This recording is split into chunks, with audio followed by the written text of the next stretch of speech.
Greatest All Black coaches of our time, though, and I'm sure he would himself admit, it wasn't a straight road to stardom.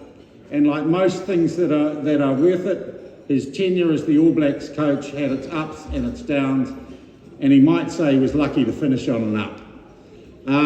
But the great thing about Sir Graham Henry, who was here with his lovely wife, Lady Henry, is that he went out on a winning note, and he is still entertaining people and turning up for dues like this to entertain and inform us. So a very warm welcome, please, for Sir Graham Henry, the great Redeemer.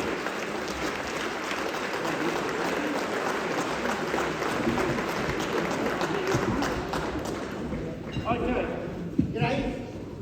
I'm going to get him a mic. Now, if you've got some questions, guys, write them down and they'll get up here. Can I just say, it's very good to be invited to come here. And, I'm a bit of a traditionalist too, and I appreciate Nelson College and what you do. And after Tim spoke, that's been reinforced, but I just want to talk about Nev McEwen for a minute. I was at Lancaster Park, Christchurch, 1956, when the All Blacks played the Springboks. I was 10. Nev McEwen was in the squad, didn't play that day. The squad members, the reserves, couldn't play in those days. If you had an injury, you couldn't replace them. He was in the reserves. I just wanted to acknowledge how well he spoke. Like 90, brilliant speech, I thought.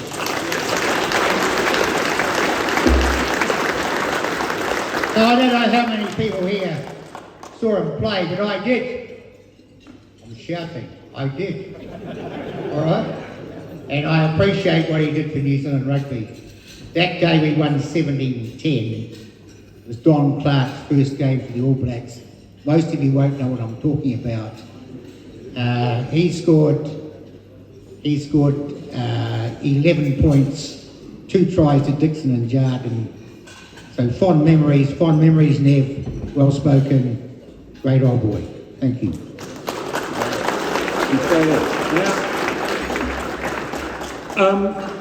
Graham, one of the interesting things about you is you kind of cut your coaching, you got into coaching through coaching schoolboy rugby. Correct. Grammar and Kelston. No, grammar. Grammar, okay. How important, in your mind, is schoolboy rugby in terms of preparing or figuring out the players that are going to go on to the highest level or go further in rugby? Oh, I think it's hugely important. In those days, there was 30 teams. 30 teams at Auckland Grammar School with a population of 1,300 kids. And the game was great for the kids who were playing 6C or 7B or in the first 15, because they all learned to play with their mates and support their mates, and it was bigger than them.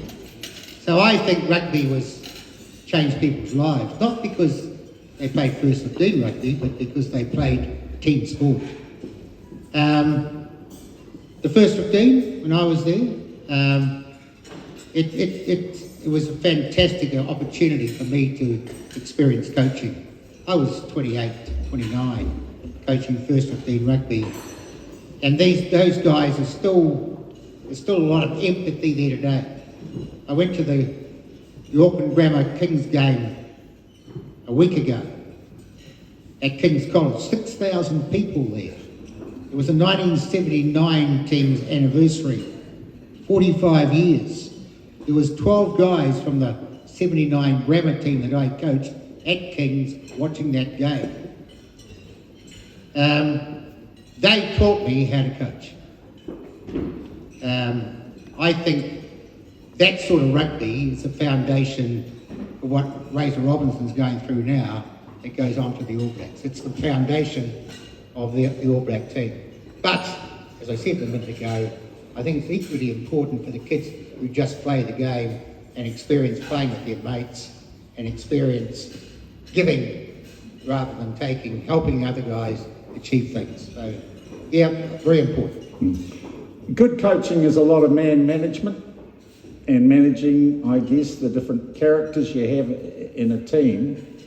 In truth, apart from the level of, say, All Black rugby or first class rugby, do the psychologies, and if you like, the characters in a team and the dynamics of a team remain the same at first 15 level right up to All Blacks? Are you still dealing with the same human emotions and human behaviours when you look to get the best out of people? Oh, sure, that's a hell of a good question. I haven't got a bloody clue what you're talking about. But that's okay. Well, I think, you know, when the All Black team, it's very important that they have a say in what they're trying to achieve and how they're going to achieve that. I think the days where the coach or the CEO of the business drives that business, I learned that. It's about them contributing, giving their ideas, and you facilitating that and coming up with why are we here, what are we trying to achieve, and how are we going to do that together. And that's a set of behaviours. How are we going to do that together is a set of behaviours called, the modern term is called a culture. Well, how are we going to behave to achieve what we want to achieve? And when you're in the All Black team, you're lucky enough to be in a position where you can be the best in the world. And that's rare, you know, and that was I'm sure that's what Razor are going to have. But that's, in my time, we wanted to be the best rugby team in the world. And how do you achieve that? And the best way of achieving that is to make sure that the guys in that team are educated and given the skills to take ownership of that. Does that make sense? They take ownership. And you want young guys who are hungry and they are motivated. You know, they're hungry and humble. Humble because they realise they're not the finished product, they can get better, and hungry to keep on improving. And if you can get those young men humble and hungry, you've got something very special. But, as I said a minute ago, they need to be part of what do we want to achieve here and how are we going to do it. And look, I was very fortunate. I had guys you may have heard of, Richie McCaw, Daniel Carter, Conrad Smith, Marnonu, Tony Woodcock, Kevin Bialamu, Brad Thorne. It was a reasonable side, all right? But you put that intellectual property of those guys together, you've got something special, particularly if they can contribute to what you're trying to do. And their contribution is respected. So I think that was the key. Give them the responsibility, give them the ownership, but also develop the skills so they can do that. And I think that was the key of the All Blacks for a long time. And I'm sure it's still the same, but it has to be refreshed all the time. And now we've got Razor doing that, and I'm sure he will do the refreshing. Yeah. Look, I've got one more question, then we've got a number of interesting questions that you can't blame me for. I just want to know, because you were a very successful coach of the Blues and Auckland's provincial side, I thought that performance by the Blues against the Chiefs was just such good, old-fashioned, honest rugby, but also it seemed to me the character of that team kind of shone out in the way they played, and a captain who came back from injury and said, no, I'm in. How did you feel when you watched that final, mate? I felt bloody good. Like Vern Cotter is 62, and Vern Cotter is old school, and Vern Cotter has given them backbone, but he's also given them love. Very simple game plan. Guys understand the game plan. They can execute the game plan because it's simplistic. Big demand from Vern and the other coaches on them standing up and being counted, but also a lot of love. You know, he got tight with them and they understood him because he was black and white. He was demanding, but he respected them. And I think that was the difference. You know, he's taken them from a very competitive side who has been in final football, but not winning, to the side that's won, because he's increased the backbone.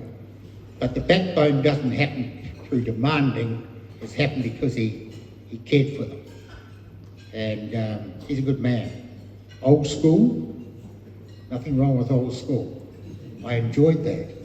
Yeah. But he also put his arm around them and they played for him. And Patrick Tuipulotu, 31, Polynesian, Samoan, took a while to get his feet under the table, got his feet under the table, grew, now totally confident in himself and leading and in that rugby team. It often takes the Pacifica boys a bit longer to get their feet under the table and feel comfortable. And he's in his prime, tight forward, 31, he probably played when he's 36, he can go to France and make millions. But he's just in his prime now. And he's leading by example, but he just had the time in the saddle to feel comfortable and do the job, and Vern's supported him doing that. And he's got some good guys with him. I talk about the leadership group of the All Blacks and setting that culture. Papali'i and others, the Akira brothers, Aki and help me. Yeah, that one. Yeah. All right. Look, here's another one, Sir Graham, and I think it's quite a good question from the floor. Who was the best talent you know that never made the All Blacks?